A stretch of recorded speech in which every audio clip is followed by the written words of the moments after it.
Hey everyone, it's Andrew Nagel with Valk9 Designs again, and I recently had a Patreon request to do a video covering how I handle social media advertising, and thank you to Nancy Walk for that Patreon request. To anyone who's not a member, if you join up on my Patreon, you can request me to either talk about a certain subject or to cover like a certain weave or something like that, or stone setting, and so that's just one of the benefits I offer there. Um, and so basically, she really wanted me to cover Instagram, but I'm going to go over all of my platforms that I do and stuff. And that would be my first bit of advice: is that you should be on all of the platforms out there available, and all of these platforms should be spaces that draw customers to your website or your Etsy.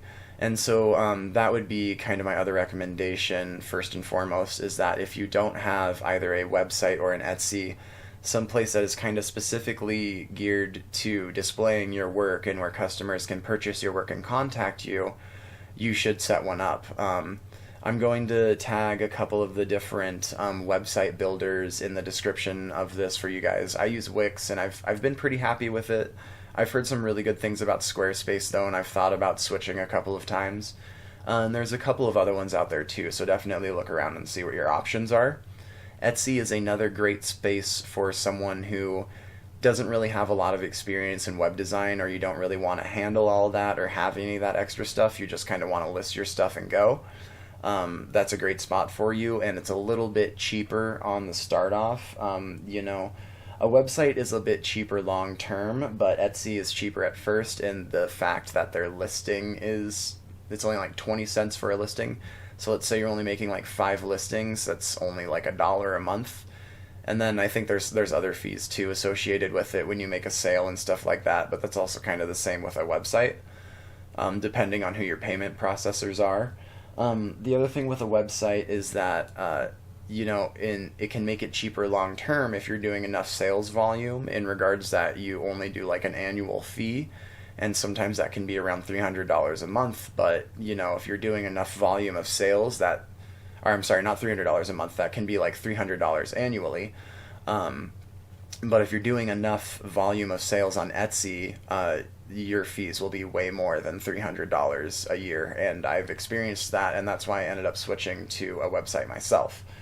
And so basically, back to the social media aspect, you want all of these places to be funneling traffic to your website. And so, like I said, you want to get on all of the platforms, and my main ones out there would be Instagram to focus on. They seem to be a bit better lately about getting your posts out to the people. Pinterest is absolutely fantastic. I've had great success with their story posts that they just introduced recently. And then also paid advertising. I almost exclusively do paid advertising through Instagram and Pinterest. I don't really do paid advertising anywhere else. Reddit has been a surprisingly great place to post. Facebook is kind of going downhill lately, in my opinion, especially since the beginning of the new year. I'm not sure what, but it just seems really hard to get post engagement on Facebook anymore. TikTok and Twitter are also great spaces to start up as well. TikTok is great for making little videos, and then Twitter is... A lot of artists have been kind of migrating to Twitter for their promotions, and I've not had so much success with Twitter, but if you can get it running for you, it's worked really well for a couple of wire artists out there that I know, so it's definitely one other space to start. Now, there are other places like LinkedIn, which is something I've been meaning to get more of a platform started on. I've heard of some people making some sales through there, and it's kind of the same mentality of these are all just places to represent yourself, and they can all be places to lead people to your work. So you might as well get on there and have a presence there. So you basically just want to be using all of these to create content and then display your work and services. And Nancy was asking about my Instagram advertising, and she said she really liked my TikTok videos, and so thank you about that. But TikTok has been honestly kind of a nightmare to get going, and I've seen it work really great for some people, and I've seen it really kind of just be an uphill battle for a lot of people too. TikTok really favors shorter videos, attention grabbing sort of stuff, so you want something that really grabs people's attention at first, like when the video first opens up. You don't really want to do a whole lot of describing on TikTok. Like, the shorter your description, the better. Uh, I've heard that, you know, a shorter amount of tags on TikTok does better than doing, like, you know, the full length of characters that you can do. And so I only do like 4 tags, or, you know, 4 hashtags on my TikTok videos, and that seems to be a bit more successful. But it's also kind of a weird space just because TikTok wants you to be posting at least 3 times a day, and that's how you really start gaining traction there. Um, but you know, basically because their algorithm works, like, their video shows, it shows your video to like 10 people, and if it performs well with those 10 people, then it goes on to more, and then if it performs well there, then it goes on to more, kind of the same methodology as a lot of the other platforms. But it just seems to be really random on what videos can do well. Not a lot of my actual art videos do well, but the one video that did good was me actually, like, saying, hey, follow my stuff, please follow my stuff. And that's really what kind of turned me off from the platform, is that, like, the video of me begging for following got me more followers, and that's kind of really weird. You know, not a lot of my other art videos have blown up in the sense that that one did. Like, that one got like 20,000 views, whereas my other ones get like maybe 100, and so that's what's really weird about it. But it is a great video editing app. I will give it that. You know, it has a lot of cool transitions and stuff like that. So what I generally do is I'll record some content on TikTok, like a pendant preview or something that I just want to showcase, and then I will post that video there. But then I'll also be sharing that video on my Instagram and Facebook stories, and I'll also be posting it to my Instagram Reels. Almost all of my TikTok videos that I've been making lately are now on my Instagram Reels. And Reels has been a pretty decent space, so definitely start making some Reels. And, you know, some of them have gotten like 2,000 views for just kind of ridiculous pendant things, and, you know, that's more views than some of my posts do, and so that's, you know, it's just another place to kind of showcase your work. So kind of make your videos in TikTok, then take them to other platforms and post them there as well. Even on Facebook, I've seen some TikTok videos posted that just do really well. And it's kind of the same thing with Instagram. They have a lot of really good photo editing, you know, aspects and stuff. And so start making your posts on Instagram. You can also link your Instagram to a Facebook business account or a personal account. And you can also post to that Facebook account from the Instagram account. So I sometimes utilize this. I don't often anymore, because it kind of, I saw like a decrease in post engagement on Facebook when I was posting from Instagram. So I went back to posting directly to Facebook, but I'm going to play around with this again and see how it does, because it's super convenient when you just make a post on Instagram and it goes to 2 places at once. And so with Instagram, you know, the photo is going to be your first thing. You want something that draws in people, you know, right away, a bright capturing photo. And when I say bright, I don't mean too bright, but just like good colors, good lighting, stuff like that. And then you want your caption to be, I've heard and I've seen that shorter captions do better, but I've also seen some long kind of story length captions do really well. And then your hashtags on Instagram are also going to matter. I use 9 to 11 versus like putting 20 on there. I've seen that perform a bit better than doing all the crazy amount of hashtags, because I read that if you do more directed hashtags instead of just like, you know, the crazy amount of them, then it's just like a bit more, you know, geared to your niche. And what I mean by that is, like, your niche is like, if you're in the wire wrapping field, your niche is like crystals, wire wrapping, stuff like that, jewelry stuff. And so you want your hashtags to be geared towards that, you know. And so I do a hashtag with my business name, with like what I want to, you know, what I want the post to be kind of like branded out towards, be that crystals or wire wraps, or, you know, a specific time of year too is another good idea to put in your hashtags. And so get a little creative with that and see what performs well for you. But then Pinterest is also a great space as well. It's a little chaotic in the fact that you just make pins and they go to your boards. There's really, like, you have kind of a wall, but it's not as uniform as like Instagram or Facebook, but it still can offer some great monthly views. I've only got like 400 followers on there, but I still get like 4,000 monthly views, and so, you know, it's definitely getting it out there to people. And like I said before, my only paid advertising is through Pinterest and Instagram. So if you're wanting to build your Instagram audience as well, you should do some paid advertising out there as well. My suggestion for that is to make some posts and then see which ones do good and maybe promote a post that did really good. And then in the future, when you make posts, you can kind of have some experience from your past advertisements that did well, and then you can make your future advertisements like that. It's really hard to say what specifically goes into a good advertisement. I've tried a lot of different things, and a lot of various things have either hit really well and not. But my most successful ones have just been taking a post that was already doing well and then promoting that. And so that would be my suggestion with Instagram.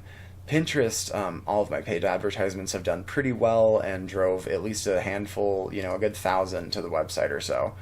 And some sales have come from that, some sales haven't, but either way, that's people viewing your work, and that might lead to custom commissions in the future, or they might stick around and keep viewing your work and, buy something in the future. So either way, an advertisement is never a bad idea. So Facebook, the post reach has just gotten terrible lately, and I see that with a lot of artists all over the spectrum. I've heard lately that they're recommending that you do $1,500 a week in paid advertising if you're wanting to scale your business on Facebook. That's insane for small businesses. Like, no, I couldn't handle that. That's crazy, Facebook. You all need to calm down. So that's why I'm kind of moving away from Facebook advertising myself, to be completely honest, and I would recommend you do the same. I wouldn't put so much weight into it there. I would put a lot more time and effort into your Instagram and other spaces, but still keep a healthy activity on Facebook, and keep posting there. I just wouldn't expect much from it, because it is good with gaining clients, and I have a lot of great clients who come through Messenger and Facebook exclusively, but it doesn't seem to be really good at even getting the new work in front of those people, and so it's just gotten a little weird, and so I would suggest that you start working on some of the other spaces as well. And then, Twitter is a little bit more difficult to say what works well on there, since I haven't done so well on Twitter. I've seen videos do good on there. I've seen photos do good on there. I would suggest getting on the platform, messing around with it, and see what builds your audience best. Twitter wants you posting like 5 times a day or something like that, and so that's why I kind of focus more on Instagram, where it says like 2 times a day. I can handle that a bit more than posting like 5 times a day. I really lean towards platforms that are more successful when you can post less versus posting so many more times a day. That was what I was going to say about Facebook too. Post once a day on Facebook. Facebook does better if you kind of give your people some time to not see your work, and then you make a post, maybe take a day off, then make a post. I post 6 days a week there generally, sometimes only 5. And it's strictly art. And that would be my other suggestion for all your platforms. Keep it just your work, keep it professional. I don't post anything about politics on there, and I never will. And that'd be my suggestion, just because you want to appeal to, especially when you're starting off, you want to appeal to as many clientele as you can. And, art is for everyone, and so I don't want to, restrict myself from a client based on whatever their interests are, and so that's why I keep all of that off my Facebook. And that's been successful, and that has allowed me to meet some really interesting people all across the board and all across the world too. As I had said before, I was just having a Patreon video chat with one of my other members a couple of weeks ago, Gwyneth from Australia, and that was awesome. And so some of the top tier members utilize that a bit more, because that'd be, that was super fun. And so with the social media advertising, it's consistency in posting, and then posting directed towards your niche. And so our niche is going to be gemstones, wire wrapping, jewelry, and expand your niche a little bit, trying to expand into different clientele groups and interest groups as well. Start wrapping different materials, and that'll gain more clientele and stuff as well. The other thing I kind of wanted to talk about in this video was balancing the social media posting and engagement with your creativity in work life, because at least for myself, I experience a lot of times where it feels like posting on social media is just an exhaustion and it's too much, and I'd rather just be creating all the time.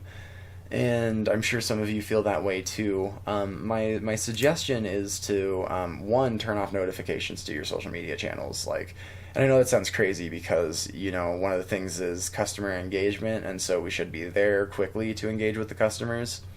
But the other fact of the matter is that it's art, and if they really want it, they will be patient and they will wait for your response.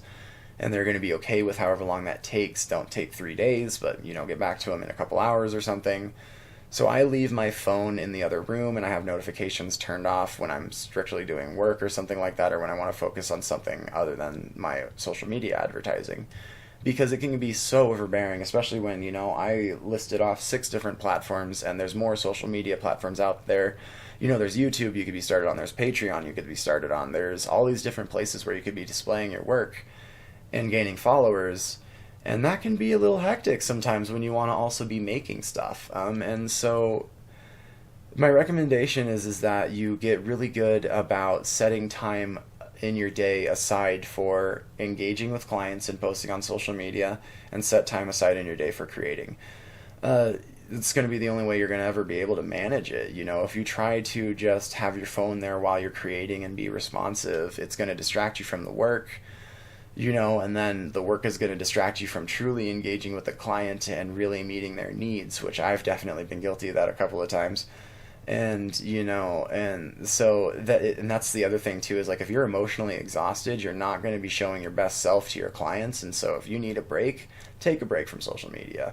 And don't worry about the advertising so much. Focus on the work and focus on other aspects of your life. That'll kind of give you a breather to look at your advertising in a different way and maybe come up with some new ideas on how you can approach it.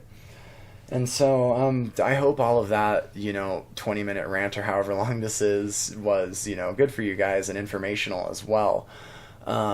If you have any other questions about social media advertising, put them in the comments here and I will answer them in either another video or something else specific later. And so thank you all so much. I hope you have a great day and get creating.